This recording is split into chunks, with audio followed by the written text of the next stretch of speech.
Bueno, voy a hablar de la afectividad y voy a hablar de los componentes que la estructuran.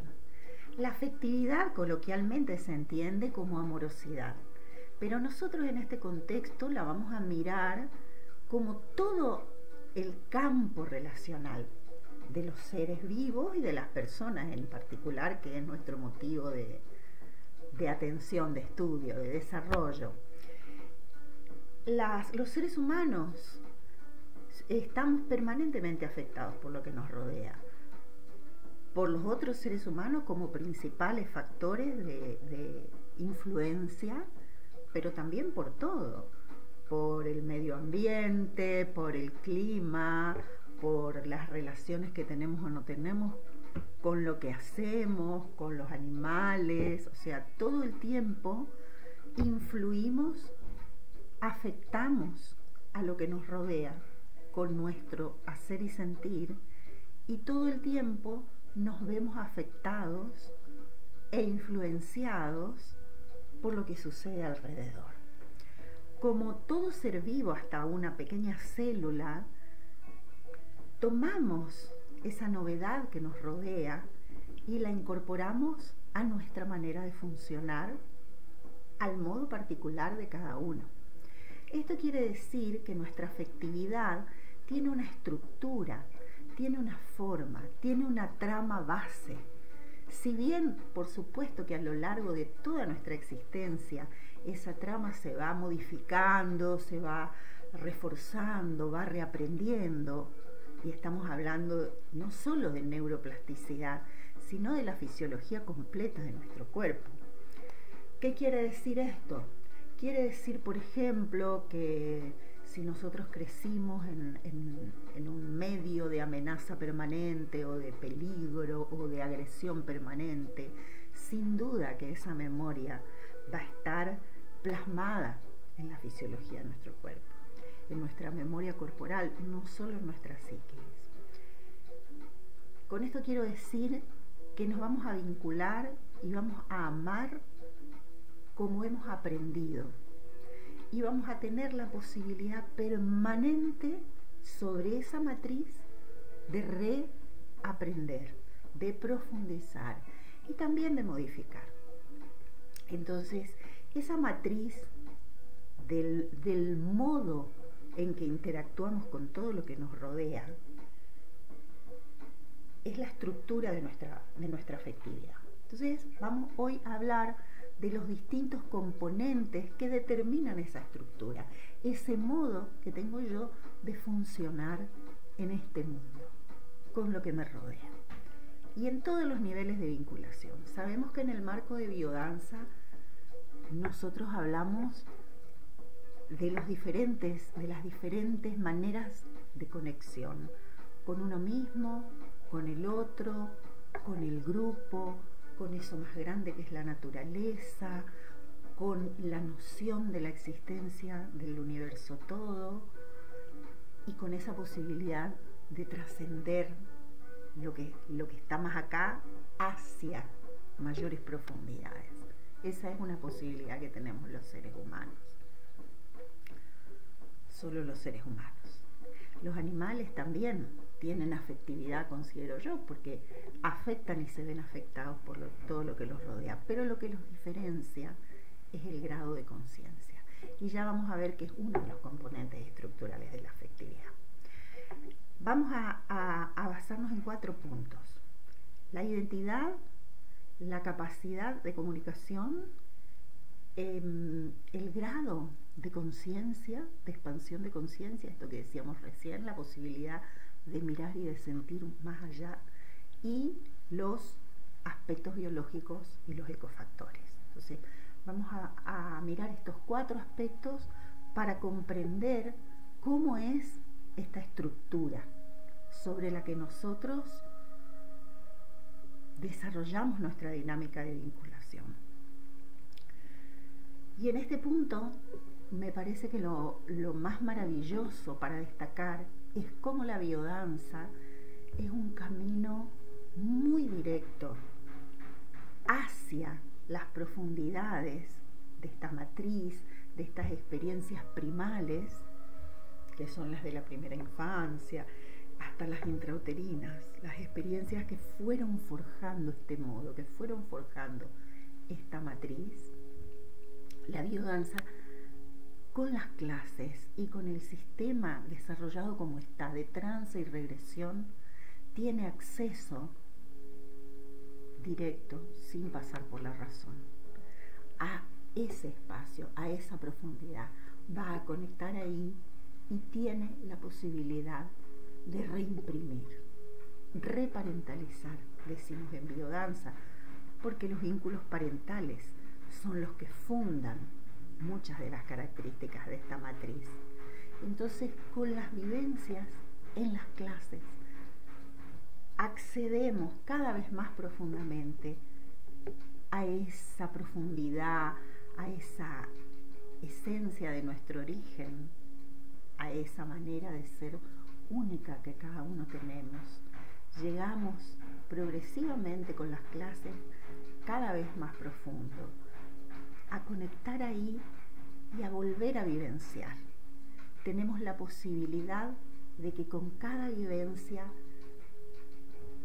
se gesten experiencias nuevas, conexiones nuevas, una fisiología de nuestro cuerpo nueva, conocer un modo diferente de vincularnos en todos los niveles. Entonces la biodanza es la puerta hacia la plenitud de nuestra afectividad y nos permite sanar la historia, quizás resignificarla, no cambiarla. Por supuesto que los hechos no van a cambiar nunca, pero siempre decimos en biodanza, esas primeras experiencias que se llaman protovivencias, si nos recordamos del modelo teórico, vamos a recordar de que las primeras vivencias a partir del nacimiento y en la vida intrauterina se llaman protovivencias y son las primeras que imprimen neurológicamente y biológicamente el registro de esta experiencia. ¿Qué experiencia? La experiencia de sentirse alimentado, cuidado, seguro, abrigado, querido. Esa matriz del amor que nos va a acompañar para toda la vida. Entonces, a partir de esas protovivencias, nosotros después, a través de nuestra vida, vamos desarrollando nuestra capacidad de vinculación. Pero la metodología de biodanza tiene los mecanismos y los recursos de acceso directo a esos espacios para que esa vinculación se profundice y se enriquezca y nos podamos volver cada vez más perceptivos a esas cualidades. Entonces, esta manera de ser, esta manera de amar que nos constituye, por supuesto que tiene que ver con nuestra identidad. La afectividad está profundamente enraizada en nuestra identidad, porque es nuestra manera de ser en el mundo. Y así como aprendemos a amar, aprendemos a vincularnos con los otros, también aprendemos a vincularnos con nosotros mismos de esta manera. Aprendemos a amarnos como nos han amado, aprendemos a mirarnos como nos han mirado. Y aquí aparece otra vez la biodanza, con esta maravillosa poética del encuentro que nos permite reconocernos de maneras diferentes en la mirada de los demás y descubrir esta persona que estamos siendo, saliendo de las ideas, saliendo de los preconceptos que tenemos. Entonces, por ejemplo, los trastornos de la autoestima, que son sentimientos de inferioridad, mecanismos autodestructivos, mecanismos de intolerancia frente a la diversidad, todos estos trastornos tienen que ver con un debilitamiento de la identidad. Obviamente que tienen que ver con la afectividad. Por eso biodanza es un sistema que hace centro en la rehabilitación, hace foco en la rehabilitación afectiva que decimos. Pero básicamente eso que quiere decir, como decía Rolando Toro, es una necesidad desesperada de amor. Es volver a poner esta posibilidad, esta capacidad y esta necesidad que tenemos de amar y ser amados como seres humanos. Entonces, la trama de nuestra afectividad está profundamente vinculada con quiénes somos, con nuestra identidad. Y ya sabemos, como decía yo recién, que la identidad es dinámica y la identidad es esto que es idéntico a sí mismo, esta que soy yo única y particular, pero también la identidad es esta que va cambiando y que se va modificando, como decíamos al principio, como cualquier ser vivo en un medio ambiente. Va nutriéndose de lo que sucede alrededor y de alguna manera se va adaptando a esa manera de existir en ese lugar. Bueno, entonces, el primer componente que estructura la afectividad es la identidad. El segundo componente es el nivel de conciencia. Esta conciencia que no es la conciencia del Pepe Grillo, de lo que está bien o está mal, la conciencia que coloquialmente muchas veces pensamos que nos habla, esa voz que nos habla, que nos dice, sí, no hagas esto, tenés que hacer esto, porque sos así, porque sos asá, porque vos... No hablamos de eso. La conciencia en biodanza nos refiere a esta capacidad de estar presentes en el aquí y ahora, conscientes de nuestra existencia. Entonces, en la medida que podemos desarrollar y conectar con la totalidad, que podemos desarrollar esta visión y esta vivencia, hacemos que nuestras vidas sean mucho más que los actos cotidianos, que levantarse de la cama, que trabajar, que preocuparse por pagar las cuentas, que mirar lo que hacen nuestros hijos, nuestros maridos, nuestros jefes. En la medida que podemos entender que pertenecemos a algo más grande y que nuestra naturaleza va mucho más allá que lo que se toca y lo que se ve. La percepción de lo esencial para cada uno. No se trata aquí de sistemas de creencias, se trata de la percepción profunda, una percepción que es visceral, que es orgánica y que también en las clases abrimos siempre esta puerta, aunque no sea una clase específicamente de trascendencia. De alguna manera en todas las clases están presentes todas las líneas de vivencia, ¿no es cierto? Entonces, con ese efecto de trance abrimos siempre la puerta hacia esta percepción de lo esencial, hacia ese espacio más profundo. Entonces, ¿qué tiene que ver la afectividad con esto? Nuestra capacidad de amar se va desarrollando, se va profundizando y se va desplegando en maneras cualitativamente cada vez más refinadas hacia el amor como la expresión más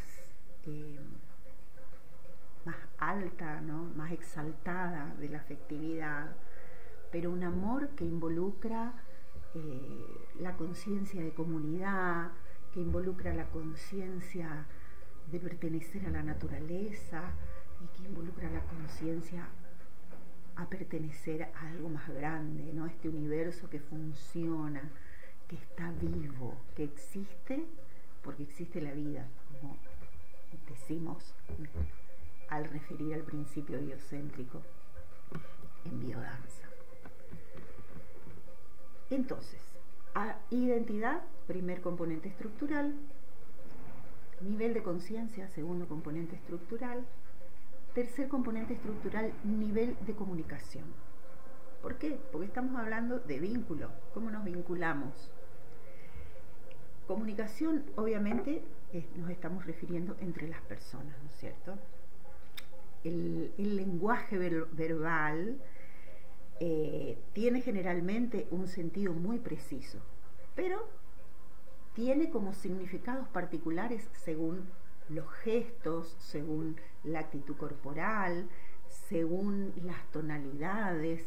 Hay toda una gama muy grande de elementos que hacen a la comunicación, que no es solamente la palabra,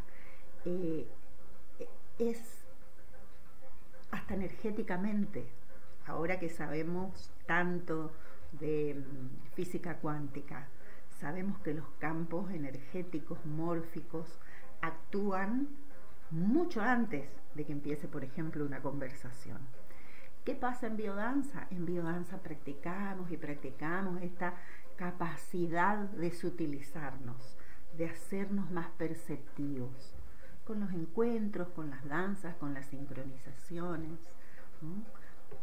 Danzar una sincronización, entrar en la melodía, en esa sincronización, pasan un montón de cosas, los corazones se van sintonizando en su ritmo, la mirada comunica,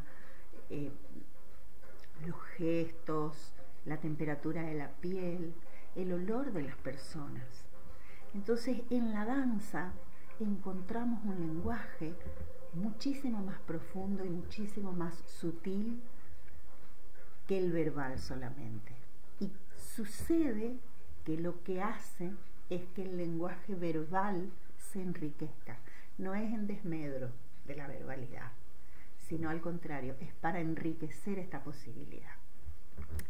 ¿Y por qué hacemos acento en esto? Porque en nuestra cultura existen muchas patologías en la comunicación.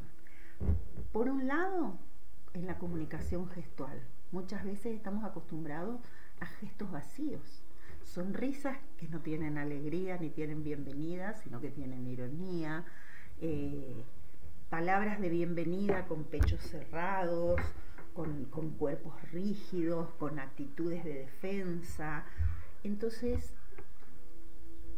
lo que hacemos es trabajar clase a clase con esta capacidad de habitar nuestros gestos, de poner en palabras nuestra... Perdón, pero se me termina la batería. Ahí está. Perdón. Decía, de poner en nuestros gestos realmente nuestro sentir. Entonces, ciertamente que nuestra afectividad en cuanto a la capacidad de vincularnos se enriquece, ¿no? Habitar nuestros gestos, despedazados, decía Rolando en su momento, ¿no? Como una sociedad donde es necesario realmente estar cada vez más presentes en la conexión, inclusive pensando en el día de hoy con tanta virtualidad, la importancia del verdadero encuentro. Bueno, esto es un aspecto de la comunicación. Y otro aspecto de la comunicación que señala es la descalificación como una patología en la convivencia.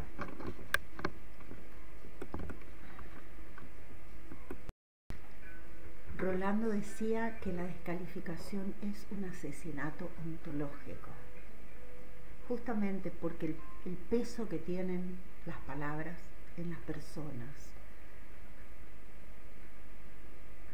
tantas maneras de descalificar, sutiles, ¿no? Como decir,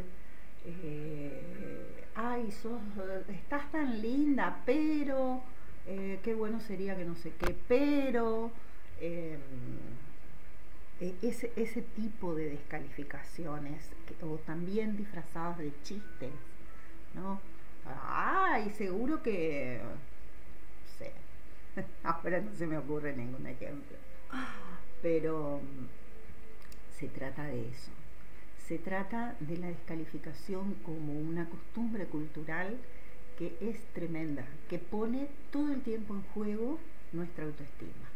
Entonces, como práctica, también en biodanza, practicamos la buena mirada, que tiene que ver con esto, que tiene que ver con la capacidad de mirarnos con buenos ojos y también poner en palabras el buen decir, ¿no? Bendecir, buen decir.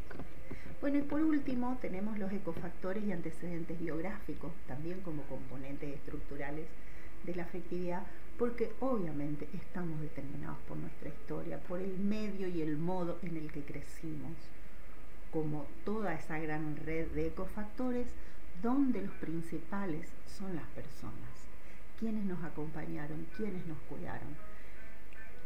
Y es importante rescatar acá que siempre hubo alguien, más allá de historias difíciles o dolorosas. Si estamos vivos y si estamos acá hoy, es porque alguien nos ha cuidado.